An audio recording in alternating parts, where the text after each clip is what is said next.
Maraming salamat po sa oportunidad na makapagsalita sa inyong harapan. Huwag kayong mag-alala, maiksi lang to dahil hindi ko pinaghandaan.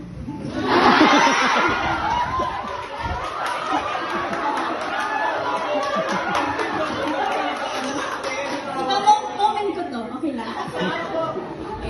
Dear Charo, bago ko mag-umpisa, may gusto akong itanong sa inyo. Sino rito ang gustong yumaman? O, be honest, sino gustong yumaman? Ayan, ang dami. Alam nyo, simple lang ang solusyon. Mag-top kayo sa board exam. Amen? Amen! Ayan. And isang halimbawa ng extrinsic motivation. Lumabas yan sa LEP. And speaking of extrinsic motivation, marami ako niyan.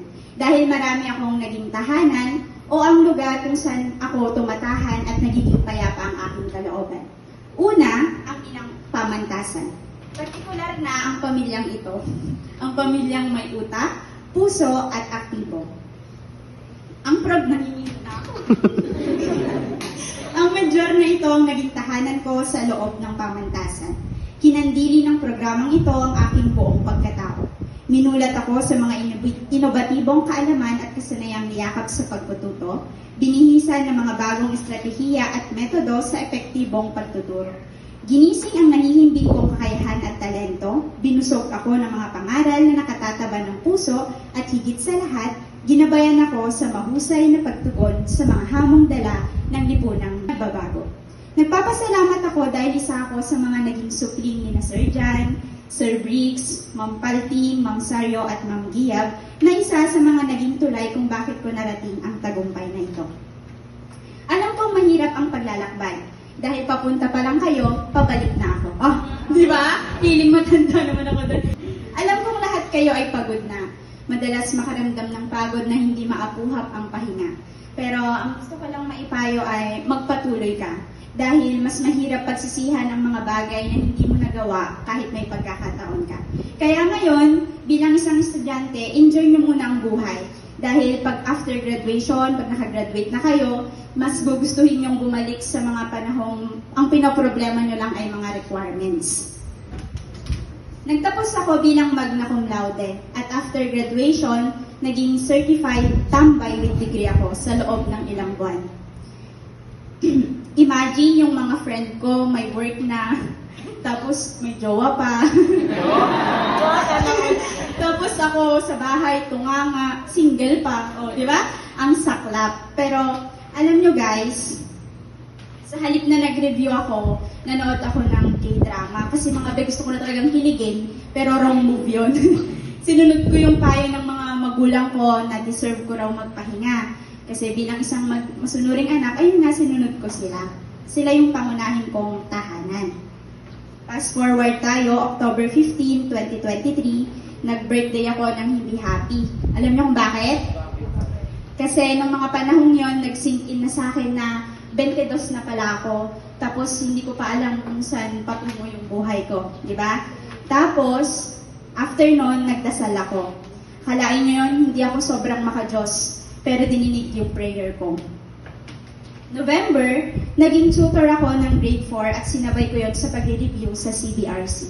Oo, grade 4, kahit ang tinapos ko ay secondary. Ang masaklap pa, tinuro ko lahat ng subject kasama ng religion. Pero okay lang kasi natuto rin ako. Sabay kaming natuto at nagamit ko yon sa pag-review. Thursday at Friday ang schedule ko ng review, kaya Monday to Wednesday ako nag-tutor 2 hours a day. Tapos yung kinita ko doon, ginamit ko sa pagbabayad ng review center. Ako rin nag-provide nung allowance ko during review kasi nahihiya na ako sa parents ko kahit sabihin nilang okay lang na hindi ako mag-work. Siyempre, kahit makapal yung mukha ko dito, hindi makapal yung mukha ko sa bahay. Kaya sinikap kong maghanap ng sideline. Sa aking pag-review, natagpuan ko ang aking pangatlong tahanan, ang CBRC. Nakakapagod bumiyahe mga be. Uuwi akong, pupunta akong fresh. Haggard akong uuwi. Tapos makikipagsiksikan pa ako sa jeep. Siyempre, bonus na lang kung pogi at mabango yung katabi. Na madalas namang mangyari. Totoo, madalas siyang mangyari. Yun lang yung motivasyon. Ay, charing, huwag niyong gayahin. So, ayun. Anyway, bumili ako. Binili ko lahat ng libro ng CBRC, pero hindi ko binasa lahat. Pang-clout lang, ganun ba? At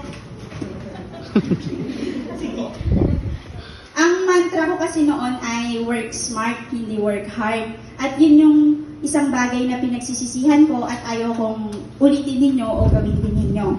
Aminado kasi ako na kinulang ako sa preparasyon dahil inuna ko ang katamaran. At yun sana wag niyong gayahin dahil totoo na nagbubunga ang pagsisikap.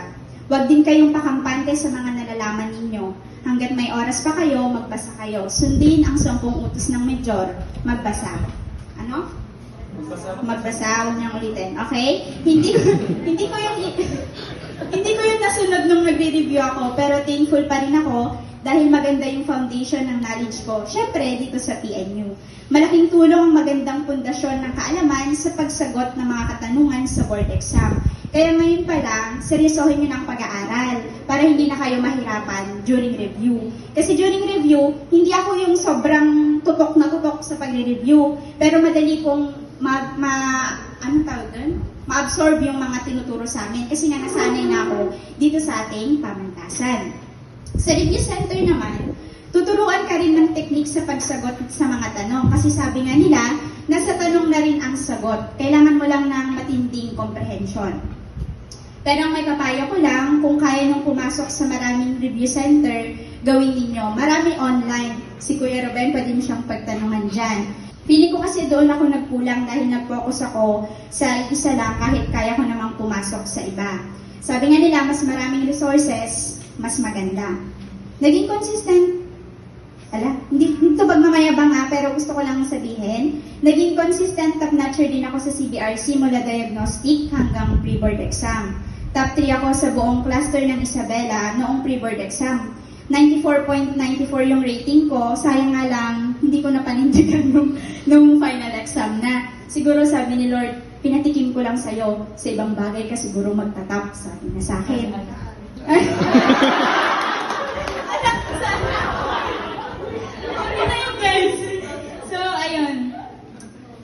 Nakatabi ko si Sir Carl Balita. Oy, nanginginig ako nun. Ganito yung nginig ko nun. Mas grabe pa. Tapos yun nga, pagkatapos ng awarding, dumiretso kami sa simbahan. Oo guys, naging palisimba ako nung nagsimula yung review. Nagtitirik na rin ako ng kandila na ginagawa ko lang noon tuwing brownout. Kung dati ay mabibilang na din sa daliri ang pagpunta ko sa simbahan, Diyos ko nung review, ginawa ko siyang tambayan. Ginawa kong tambayan o ginawa kong tahanan, ang tahanan ng may lalang. At yun ang pinakamagandang hakbang na ginawa ko sa tanang ng aking buhay. Ang dami kong pagkukulang at kasalanan pero hindi niya ako tinalikuran. Ramdam na ramdam ko ang kanyang presensya ng mga panahong kailangan ko siya.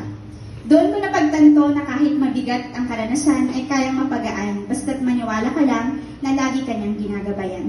Pinagdasal din ako ng pamilya ko na wala ring ibang ginawa kundi suportahan ako. Maraming negatibo sa paligid noon, pero hindi ko gaanong napansin dahil mas maraming nagmamahal at nagtitiwala sa akin. Sa sobrang pagtitiwala nga ng lola ko, lahat ng mga tao sa barangay namin alam na nilang na magtitik ako ng LED. Hindi nga ako lumalabas ng bahay noon para hindi ako matanong, pero binroadcast ng lola ko. Kaya sabi ko, nung nalaman na nila, sabi ko, Chef, kapag hindi ko napasa to, magiging topic ako ng mga marites. Kaya nung nakapasa na ako, sobrang grateful ako. Siyempre, nakapasa kami lahat ng one take. Sobrang malaking biyaya na yon para sa amin at para sa pamantasan. Ang lakas din kasi talaga ng support system ko, guys. At gusto ko na ganun din sana sa inyo. Mula pamilya, kaibigan, at syempre yung mga naging guro ko sa mga paaralang pinuntahan ko. Pero alam niyo ang pinakamahalagang tiwala ay yaong sa sarili ninyo mismo nagmumula. Sabi nga nila, mas matagal ka sa isang laban kung sarili mo mismo ang iyong lakas at tahanan. #intrinsic motivation. Maniwala kang kaya mo at ipagkakaloob sa iyo ang minanais mo. Kaya bago ako magtapos, inaanyayahan ko ang lahat na tumayo. Ayan. At sabay-sabay ninyong banggitin ang inyong pangalan na may kakabit na LPT sa dulo bilang manifestasyon at pangako. Pagbilang ko ng 3, isisigaw ninyo. 1, 2, 3.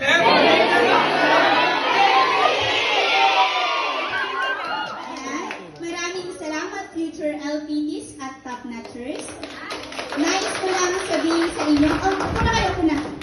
Ayan. Nais ko lang sabihin sa inyo na kung mayroon man tayong kayamanan na ibabahagi at ipagyayabang, ito ay ang ating kaalaman at karanasan.